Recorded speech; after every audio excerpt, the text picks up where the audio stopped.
Kasi by nature, di ba, tayong mga tao, kailangan nakakaganti. Ikaw ba may kaaway dito? Wala naman pong kaaway. Di ba lagi ka nanonominate? Opo. Oh, maybe they don't like you.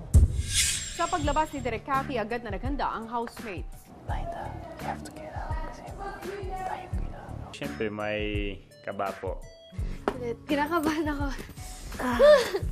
It was you who never gave me a chance. It was you Who give up. give up so easily? Kawan ka pa. Ilang saglit pa'y bumalik na si Direk Cathy. O, game na! Wow, andito na Ulit lahat. Yun pa rin. Yung tamad na naman? Joshua? Yeah!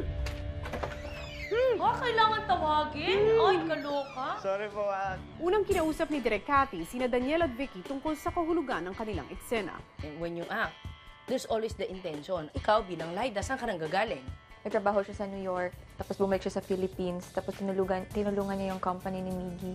Kinailangan nila magkasama sa isang room sa apartment ni Laida. But that is the physical motivation.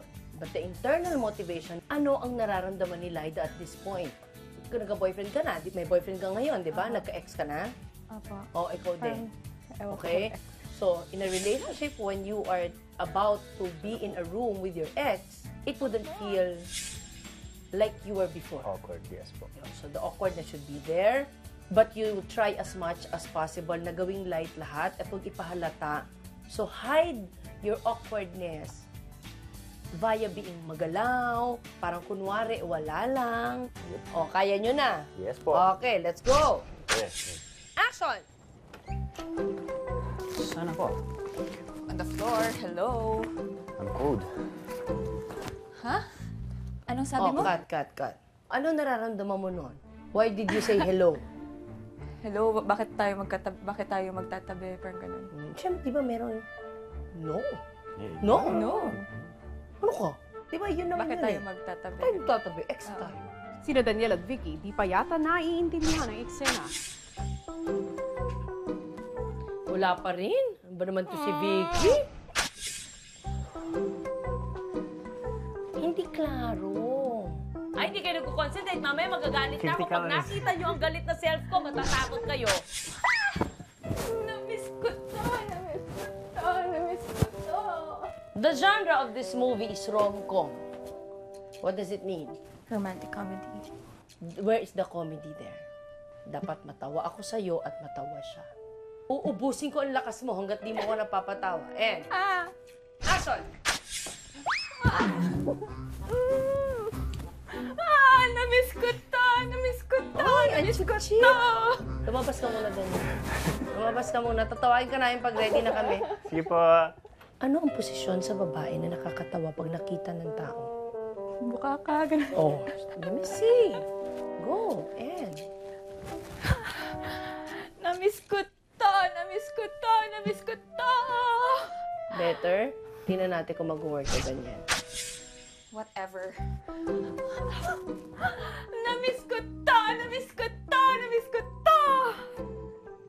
It has improved a little, but it's not the best take kasi you're not concentrating.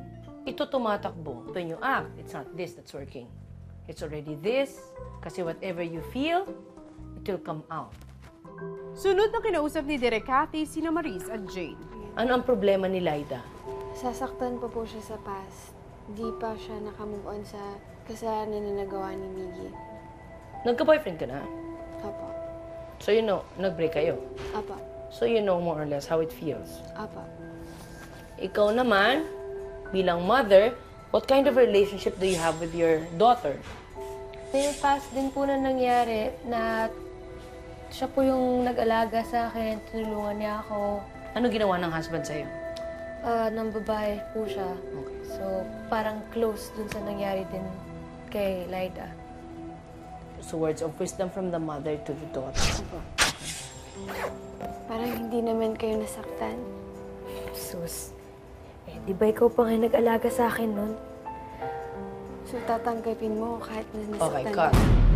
Nag-dialogue ka agad, Ching. Parang alam mo na agad kung anong sinasabi niya. Doon ka naiiyak, Maris. Po. feel ko po na yung sa tip po na dive sa character ni Lyda po. Kasi what I saw is a girl na marunong lang umiyak. But not knowing why she is crying. First time ko po ginawa ever in my whole life na mag-acting sa harap ng director po. Sobrang hindi ko alam yung gagawin ko. Sobrang kinakabahan po ako. Ang dialogues, di binibitawan lang. Dapat, alam mo, bakit mo sasabihin? Ano yung dialogue mo? Paano po ba magpatawad? Oh, bakit? Ba't mo nasabi? Kasi, you are wondering, bakit hindi mo magawa? Kaya ng nanay mo eh. Bakit hindi mo kaya? Meron kang galit dito? Wala po. Ang ba ito naman? Hindi ako naniniwalang walang taong hindi galit sa isang tao. Bakit mahirap magpatawad? Parang ang hirap i-accept na may nagawa sa'yo yung tao. Kasi by nature, di ba, tayong mga tao, kailangan nakakaganti. Ikaw ba may kaaway dito? Wala naman pong kaaway. Di ba lagi ka nanonominate? Opo. Or maybe they don't like you. Si Maris, pinaalis muna ni Direk Cathy para makausap ng masinsinan si Jane. Sa tingin mo ayaw kanila? Hindi ko po alam kasi hindi nga po Sa nila ako tingin mo, ina-open na, nag-open na. Alam natin to. Alam mo yan. Nararamdaman mo yan. So don't try to pretend that you don't know. Because I know you know. Hindi tayo manhead. You know if these people like you or not. So do you think gusto ka nila? Yung iba po sa kanila, alam ko na oo. Pero yung iba po parang hindi ko na po sure. No, for those people na ayaw ka, what do you feel? Siyempre masakit po kasi hindi ko alam po anong ginawa kong mali. O, ba't di mo tanungin? Lagi ko naman po tinatanong, lagi sinasabi, okay lang, walang problema. Tapos biglang malalaman, may problema pala na hindi So, ibig sabihin, hindi sila nagiging totoo sa'yo. O, so, anong nararamdaman mo? Siyempre na-hurt po ako. Bukod sa nasasaktan ka, hindi ka nagagalit? Hindi. Hindi ka pa nagalit sa kahit sino? Joke naman yan, Jane. Hindi talaga po. I don't believe you. There must be someone na ikinagalit mo. Siguro close to galit, pero hindi po talaga galit. What is that? Yung sa amin po nila Joshua at Loisa na parang feeling ko na naiwan ako sa ere, ganyan na sa isang iglap parang nawala lahat ng pinagsamahan, ganun. At the time na nagtatampo ka, what did you want to do? Gusto ko ako yung maging mature dun sa situation na ako na lang yung mag-step back, parang give way, parang ganun po. Was it hard going to that decision of stepping back na sinasabi mo? Opo.